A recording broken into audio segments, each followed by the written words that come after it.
Et coucou, j'espère que vous allez bien. On se retrouve aujourd'hui pour une nouvelle vidéo, la première depuis longtemps. J'avais envie de revenir sur YouTube parce que c'est un format qui me plaît, mais aussi parce que il n'y a pas longtemps je suis partie en Bulgarie et je voulais quand même vous en parler parce que je trouve que l'expérience est quand même significative pour plein de choses.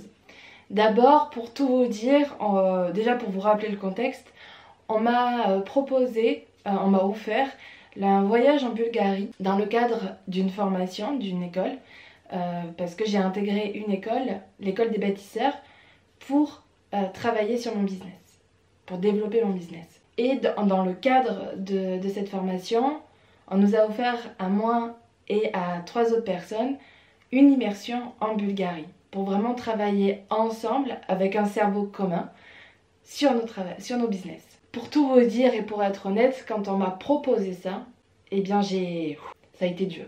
En fait, je l'ai mis complètement de côté dans ma tête parce que je n'imaginais pas partir aussi loin de chez moi sans mon fils, sans mon chéri. C'était pas possible. Comment je pouvais m'offrir un truc comme ça sans eux? Et vous voyez là le rôle de maman, de conjointe et de femme, gérer la part de nous qui est femme au foyer, voyez. Elle supportait pas l'idée de partir sans eux. Et donc j'ai mis ça de côté dans ma tête en mode si ça vient, ça vient, si ça vient pas, ça vient pas, et limite si ça vient pas, c'est cool, ça m'enlève beaucoup de pression. Parce qu'il y avait l'idée de partir seule, de partir sans eux, de m'accorder, je savais que j'allais kiffer. Et de kiffer sans eux, c'était franchement dur. Dans ma tête, c'était franchement dur. Et donc, c'est vrai que je ne voulais pas m'accorder ce cadeau. Et là, vous voyez, je me dis que waouh, c'est tellement fou comment on peut s'auto-saboter et comment on peut se priver d'abondance par culpabilité, quoi. Mais ça faisait partie et je voulais quand même en parler avec vous pour peut-être vous inspirer ou peut-être vous donner une piste de réflexion et vous donner aussi l'envie de faire autrement parce que clairement, on ne peut pas en tant que maman, mais surtout en tant que femme en fait, accepter de se limiter en fait et de s'enfermer dans quelque chose qui n'est pas bon pour nous. Dans le sens qui n'est pas bon pour nous parce que clairement, si j'avais écouté mes peurs et ma culpabilité, je me serais privée d'une expérience de dingue et tellement enrichissante qui m'a vraiment transformée, qui est venue changer des choses en moi. Autant sur l'aspect business que sur l'aspect personnel, ça a vraiment changé des choses pour moi, de par le côté immersion, de par le côté où nous étions tous dans le même objectif, dans la même voie, dans la même vision, puis on a vécu des expériences de folie. Mais ce que je veux vous dire aussi, c'est que de se priver de ça, ça m'aurait privé de m'expanser et de me transformer. Mais aussi, du coup, si on va plus loin, d'être mieux dans mon foyer, d'être mieux en tant que femme, voyez, et de prendre mon positionnement. Et c'est là où, du coup, il y a vraiment un auto-sabotage et quelque chose qui peut être contre-productif si vous vous limitez, si toi aussi tu te limites en fait, et que tu ne t'autorises pas à vivre pleinement ce que tu dois vivre en tant que femme, en tant que juste être humaine en fait. Parce qu'on s'oublie totalement en tant que maman ou en tant qu'épouse, conjointe, machin, parce qu'on a une sorte de normes à respecter, de mesures à respecter, et qu'on pense devoir respecter. Il n'y a pas si longtemps que ça, les femmes ne pouvaient pas accéder au travail, au monde du travail. Donc forcément, en peu de temps, les mœurs sont tellement évoluées, mais à l'intérieur de nous-mêmes, les transformations ne sont pas vraiment opérées. Ce qui fait que les femmes ont un transgénérationnel aussi assez lourd. Sur ça, les hommes aussi, clairement. Je suis très admirative des hommes qui se transforment vraiment. C'est merveilleux à voir des hommes qui osent aussi montrer leur vulnérabilité, qui osent montrer leurs blessures d'hommes. Donc c'est pas pour dire plus ou moins que les hommes et que les femmes, vraiment. Mais en tout cas, pour les femmes, il y a ça. Il y a ce transgénérationnel-là, même si elles pensent être émancipées, même si elles pensent, ça reste quand même dans nos cellules, ça reste là en fait. Et donc quand on prend conscience que c'est là et qu'il faut faire attention, parce que c'est comme si il y avait une sorte de déviance, quelque chose qui pouvait nous faire dévier de notre ligne, etc. Le fait de comprendre ça et de le savoir, ça nous permet d'être en alerte et de faire attention, d'être dans une certaine vigilance pour retrouver notre chemin à nous et notre cœur. Donc voilà, moi ce voyage en Bulgarie, j'aurais pu dire non par culpabilité. J'aurais pu me priver de ça et je peux vous assurer que je me serais privée d'une énorme expérience. Et puis dans ce voyage, ce qui a continué, qui a commencé aussi à opérer un certain changement à l'intérieur de moi, c'est le fait d'avoir voyagé seule. Alors un petit bout parce qu'après j'ai rejoint mes copains, mais pendant un bout j'ai voyagé seule. Et même on va dire que l'aller, je ne les connaissais pas, on s'était juste vu en visio, en webconférence. Et c'est vrai que se dire qu'on va partir seul avec des personnes qu'on n'a jamais vues, on va vivre un quotidien avec eux, c'est quand même... Enfin, moi personnellement je trouvais ça assez ouf.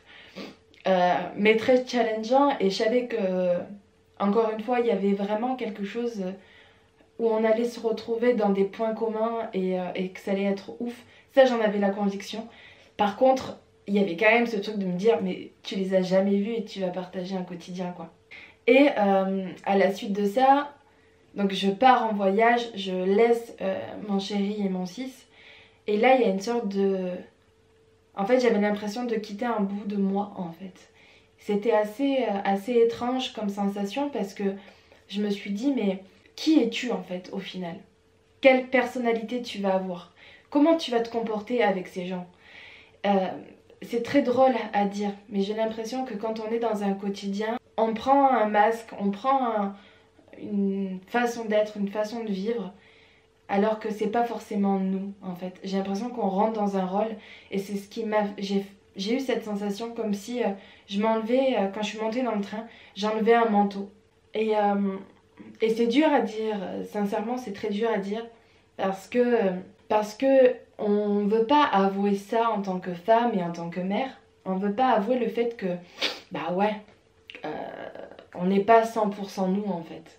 On n'est pas 100% là à chaque fois, parce que c'est des obligations, c'est ce qu'on doit faire, c'est ce qu'on doit incarner, etc., etc.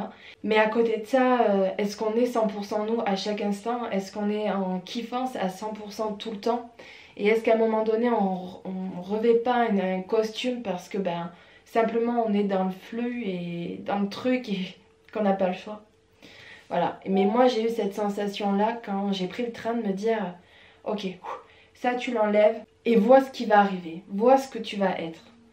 Et tout le long, j'ai remarqué que il y avait une autre moi qui prenait le pas, une autre personne petit à petit qui était là.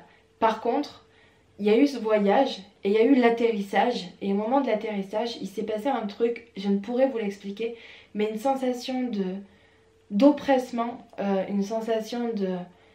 J'ai peur, en fait, j'ai peur de ce que je vais découvrir, j'ai peur de ce que je vais expérimenter. Et c'est venu vraiment toucher, en fait, quelque chose chez moi quand les premiers instants, en fait, en Bulgarie, mais notamment dans cette maison, parce que dans cette maison, il y avait une sorte de... En fait, j'avais l'impression que je pouvais être qui je voulais, qui je souhaitais être. Et tout était plus léger, tout était plus... Au niveau vibratoire, en fait, déjà, c'est comme si tout était déjà... Waouh! Vous voyez, quelque chose de beaucoup plus fort, beaucoup plus léger, en fait. Beaucoup plus dans l'amour, dans la tranquillité d'être. Et ça, c'est vrai que dans un quotidien qui est vachement rythmé, un quotidien qui est très millimétré, ce côté-là, on le vit pas forcément, en fait. Et j'ai la sensation et j'ai la conviction qu'on peut amener ça dans notre quotidien. C'est simplement qu'il va falloir qu'on réinvente notre quotidien. Mais on peut l'avoir. On peut le vivre, en fait, tous les jours.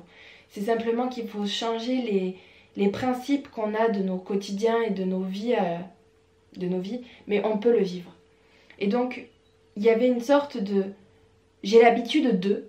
Et là, ça venait casser toutes mes habitudes. Tout ce que je pensais, tout ce que mon corps, en fait, avait l'habitude de vivre, il ne le vivait pas du tout, quoi. Changement de rythme, changement de tout, en fait. C'est pour ça que le côté immersion est très très fort, parce qu'il vous fait vivre quelque chose de diamétralement opposé, quelque chose que vous n'avez pas l'habitude de vivre, et donc ça vient toucher dans toute votre zone de confort, en fait. Et qu'est-ce que j'en ressors en fait, c'est au-delà, et vous allez le voir parce qu'il y a un vlog qui va sortir et donc vous pourrez voir vraiment cette immersion si vous en avez envie, vraiment cette immersion de A à Z dans tous ces petits détails. Mais moi ce qui en ressort de ce voyage, c'est que on se prend vraiment trop la tête dans nos quotidiens. On est trop sérieux et, stop en fait. Stop au côté sérieux, stop à cette vie hyper millimétrée, hyper cadrée. Même si on a besoin de cadre, on a aussi besoin de vivre pleinement nos vies dans la joie et de cultiver en fait, parce qu'il y a vraiment, ce que j'ai ressenti, c'est cette légèreté, mais aussi cette détermination à avoir le bon état d'esprit à chaque instant. Parce que en fait, je le vois, on est pris dans nos quotidiens, et nos quotidiens sont composés que de choses qui sont pas forcément réjouissantes. Aller au travail, moi quand j'entends oui mais il faut qu'on gagne de l'argent, enfin c'est lourd en fait. Il faut qu'on gagne de l'argent, il faut que je m'occupe de machin, il faut qu'il y ait ci, il faut qu'il y ait ça. Vous voyez, il y a vraiment quelque chose de très militaire dans nos vies. Et en fait, on n'y met pas de la joie, on n'y met pas de la légèreté parce qu'on n'y trouve plus de sens. Et donc quand on commence à mettre du sens sur ce qu'on fait, on augmente notre taux vibratoire, notre joie, et du coup notre façon de vivre va vraiment changer au fur et à mesure du temps. Moi je le vois, il y a eu un moment où ça a vraiment changé, j'ai vraiment vu cette transformation à l'intérieur de moi quand j'ai vraiment lâché mes résistances. Quand j'ai lâché mes résistances par rapport à, je sais pas, je sentais que je m'autorisais pas à vivre pleinement l'expérience, j'osais pas à vivre la relation avec les autres parce que j'avais peur de la relation, j'avais peur de l'intrusion dans la relation. C'était mes blocages à moi, chacun avait les siens, chacun a les siens. Mais moi, c'était ça, la peur que quelqu'un rentre dans mon espace. Et quand j'ai lâché cette peur-là, waouh, j'ai pu vivre pleinement la chose et c'était fabuleux. C'était vraiment fabuleux. Et il y avait aussi l'aspect communauté, l'aspect où on était tous ensemble à vivre dans la même direction. En fait, on avait la même vision tous les 7. Et c'est vrai que c'est hyper important que dans votre communauté, dans les personnes qui composent votre quotidien, vous ayez quand même les mêmes, pas la même forcément vision, si la même vision, mais surtout la même dynamique de vie en fait. Et que il y ait vraiment cette notion de on se supporte et on s'élève ensemble. C'est là où vraiment les choses changent profondément, parce que moi je voyais dès lors que j'avais des doutes, des questionnements, bam en fait, naturellement, sans même que je demande quoi que ce soit, il y avait un mot, une phrase de quelqu'un dans mon entourage qui faisait monter que quand vous êtes composé de personnes autour de vous qui ont un état d'esprit pourri, quand je dis pourri, c'est des gens qui sont trop dans la peur, trop dans un état d'esprit négatif, à être dans le stress en permanence, et ben ça vous plombe en fait, ça plombe réellement. Et de l'avoir vécu véritablement, d'avoir fait l'expérience de ça, je peux vous assurer que c'est transformateur au possible. Ça vient vraiment changer les choses, ça vient vraiment vous propulser dans un autre truc, et on n'imagine pas à quel point ça peut être transformateur, vraiment. Et donc on a passé en tout 3 jours là-bas, 3 jours à travailler sur notre business du matin jusqu'au soir, à avoir des conversations inspirantes, des fous rires pas mal, etc. C'était vraiment fabuleux. On était tous différents et pourtant on avait le même but quoi. On avait des visions, et encore une fois, quand vous êtes entouré de personnes qui vous montent, dès lors où vous allez tomber, vous allez de suite vous relever. Voyez, dès lors où vous allez douter, dans l'instant qui suit, ça change quoi. Et c'est pour ça que mon retour dans la vie de tous les jours est waouh, parce que je me dis, j'ai des choses à changer. Il y a des choses qui vont changer dans ma vie.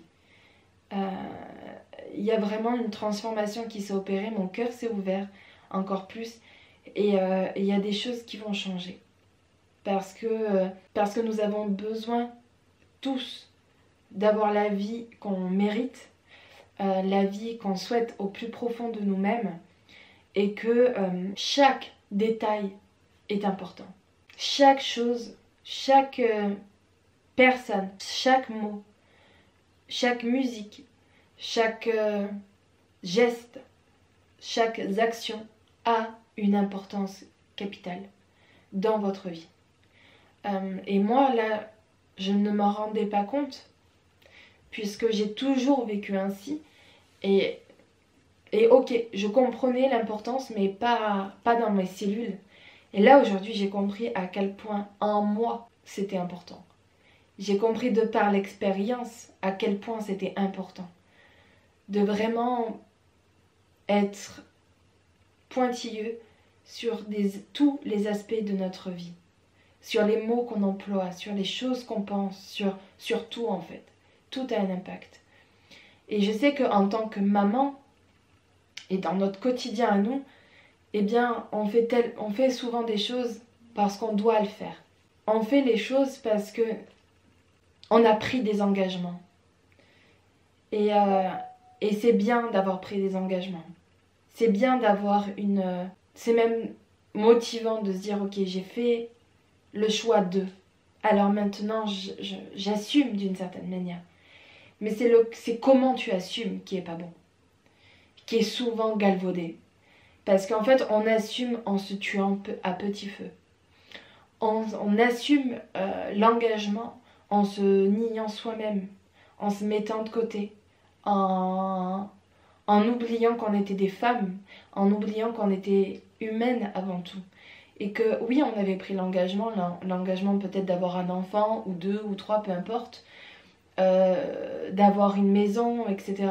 Mais non, on a oublié qu'en fait c'était la joie d'avoir un enfant qui nous animait, la joie d'avoir un quotidien, d'avoir notre foyer, d'avoir un conjoint, la joie de partager des instants les plus anodins avec les personnes qui composent notre foyer. C'est vraiment cette joie de vivre, et on l'oublie petit à petit parce qu'on doit penser à l'amener là, faire ci, faire mi, et tatati et tatama. Et en fait, on est dans une société hyper connectée, et là je vois en fait, je rentre, il y a tel assaut, il y a ci, il y a mi, il y a ça, il y a ça, il y a ça. Et là je me sens en fait, quand je suis revenue ici, je me suis sentie agressée de toutes parts, de par toutes les choses qu'on doit penser, toutes les choses qu'on doit faire. Et là j'ai décidé en fait de revoir les choses dans un autre angle, et de vraiment nettoyer et de repartir sur des bonnes bases, parce que j'en ai besoin. Et je vous invite aussi à faire ça si vous sentez vous aussi un peu une oppression dans votre quotidien, de vous dire ok, et bien maintenant qu'est-ce que je veux en fait? Est-ce que je suis vraiment en accord avec toutes ces décisions là, avec tout cet engagement là? Oui, je suis engagée vis-à-vis de mon enfant, dans l'amour que je lui porte, mais est-ce que moi en tant que femme je suis d'accord? Est-ce que moi en tant que femme je suis d'accord de le vivre?